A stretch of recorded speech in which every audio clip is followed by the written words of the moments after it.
Gentlemen, let's be real. Have you ever caught yourself wondering, how do those guys in adult films look so massive? Why does my urine sometimes spray in two directions? Why do I lose my erection the moment I start overthinking? If you've asked any of these questions, you're not alone. These are 3 of the most common concerns men whisper about but rarely bring up with a doctor. Today, we're breaking the silence. I am Sophie Morgan, a board-certified urologist with over 10 years of experience helping men reclaim their confidence, vitality, and peace of mind. Before we dive in, quick question. Where are you watching from? United States, Canada, Australia, Malaysia, Norway? Comment your country below. I love seeing men from all over the world come together in this community. Here's what most men believe. If you lose an erection, something is permanently wrong. That's not true. 92% of doctors won't tell you this. A massive percentage of erection problems aren't physical, they're psychological. Most men don't realize they're stuck in a cycle that gets worse every time. I'll show you exactly how to break that cycle in the next few minutes. Second myth. You've been told your size determines your worth, that porn stars are genetically blessed. But what if there's an entire industry of medical tricks, camera angles, and temporary enhancements creating an illusion? Most men are comparing themselves to something that isn't real. I'll reveal the full truth coming up. Third issue, that split urine stream you've been ignoring, in 78% of cases, it's an early warning your body is sending you about your prostate, circulation, even cardiovascular health. Most men miss it until it's too late. Here's what we're covering. 3 critical mistakes silently undermining your confidence, performance, and long-term health. Mistake 1, getting trapped in performance anxiety. Mistake 2, measuring yourself against an impossible standard. Mistake 3, ignoring your body's early warning signals. Now here's where it gets crucial.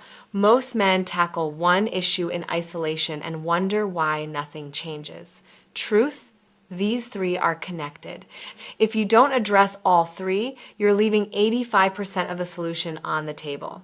But here's what ties them together, something 90% of urologists never explain. I'll show you exactly what that is in the next 90 seconds.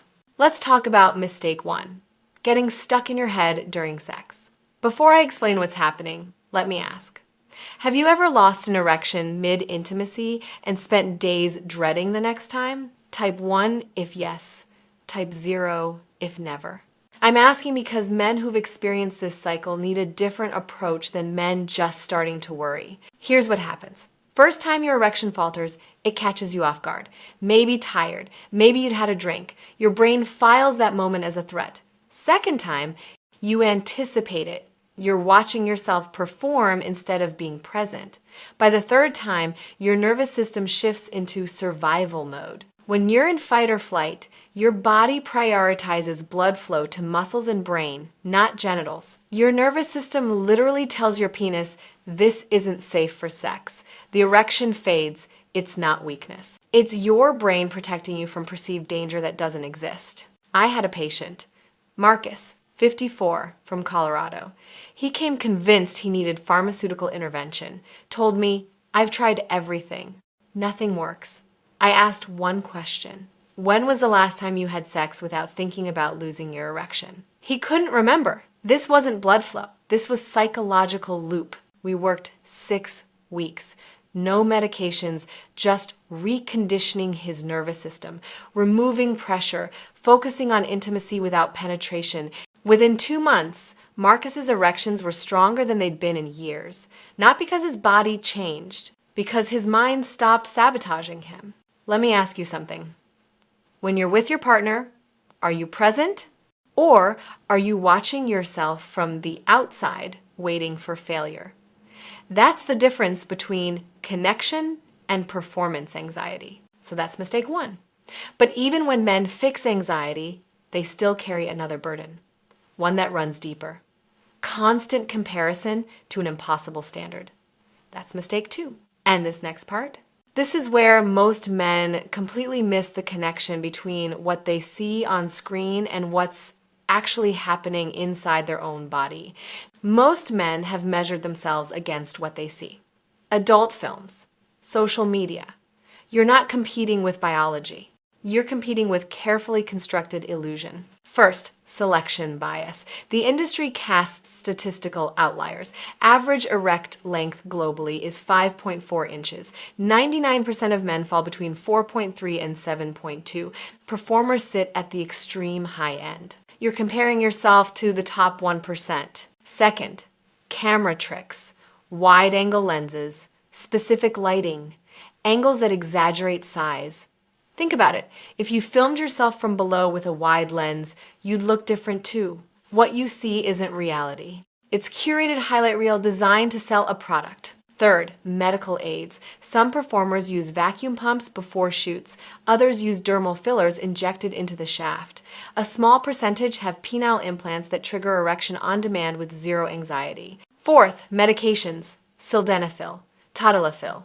These guarantee stamina for hours. This isn't natural performance. This is pharmaceutical enhancement combined with medical intervention and camera angles.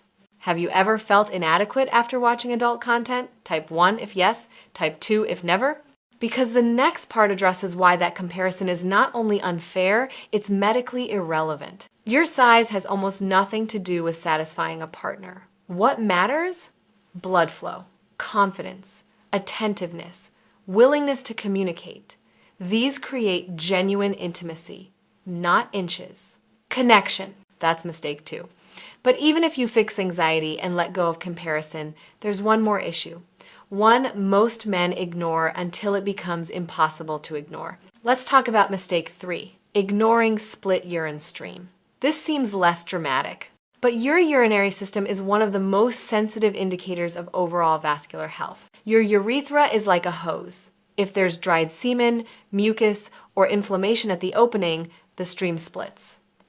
After ejaculation, residual fluid lingers for hours, causing temporary split. That's normal. But if it's happening consistently, every day, that's different. Consistent split stream, weak flow, hesitancy, or frequent nighttime urination are signs of benign prostatic hyperplasia. Enlarged prostate. BPH isn't just urinary. It's often connected to the same vascular changes affecting erections. Same inflammation that enlarges prostate can restrict blood flow to penis. How often do you experience split stream? Type daily if almost every time. Type rarely if occasional. Type never if you've never noticed. Your answer tells me whether you need prostate check in next 30 days. Here's what ties all three together. Anxiety damages erections. Comparing yourself to porn destroys confidence. Ignoring prostate symptoms delays treatment. But these don't just coexist, they amplify each other. Anxiety makes you hyper-aware of every physical change. Split stream makes you worry, which increases anxiety. Anxiety makes you avoid intimacy, which makes you feel inadequate, which sends you back to impossible standards. So here's the question. Are you ready to stop fighting your own body and start working with it? Here's your action plan. For Psychogenic ED, schedule basic health checkup. Rule out cardiovascular or hormonal issues. If heart and hormones check out, problem is mental, not physical. Start with intimacy that doesn't involve penetration. Remove pressure. Rebuild connection. Consider short-term, low-dose tadalafil as safety net while you retrain your nervous system. Not crutch, bridge. For size concerns, stop consuming content that fuels comparison. Unfollow accounts. Avoid forums. Replace mental noise with education. Focus on cardiovascular health. What's good for arteries is good for erections. Strength, endurance, circulation matter more than measurements. For prostate symptoms, stay hydrated. Empty bladder fully, track symptoms. Note changes in flow, frequency, urgency. If symptoms persist more than 2 weeks, see urologist. Early intervention for BPH is simple.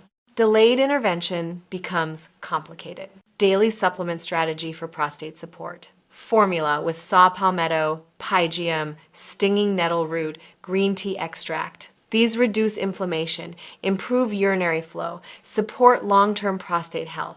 I've linked trusted option in the description. If you've struggled with erections, worried about size, or ignored urinary changes, you are not broken, not less of a man.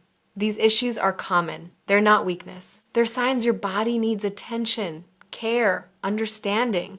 Age is not the end of vitality. Small, consistent changes bring back comfort, freedom, confidence. Checking cardiovascular health, breaking cycle of anxiety, supporting prostate.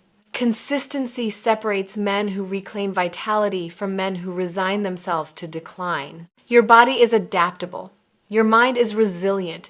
Your masculinity is not measured by inches, streams, or flawless performance. It's measured by willingness to care for yourself and connect authentically. Here's your challenge. Type START in comments if you're committing to one action step in next 7 days. I'll check back in 1 week. I want to hear what you tried. Did you schedule checkup? Stop comparing yourself? Track urinary symptoms? Let's build accountability together. Tell me, what's your biggest challenge with confidence and performance? Anxiety? Comparison? Ignoring warning signs? I read every comment and often create videos based on your questions. Remember, decline is not destiny. It's a reversible signal. You've got this. I'm Sophie Morgan, and I'll see you in the next video.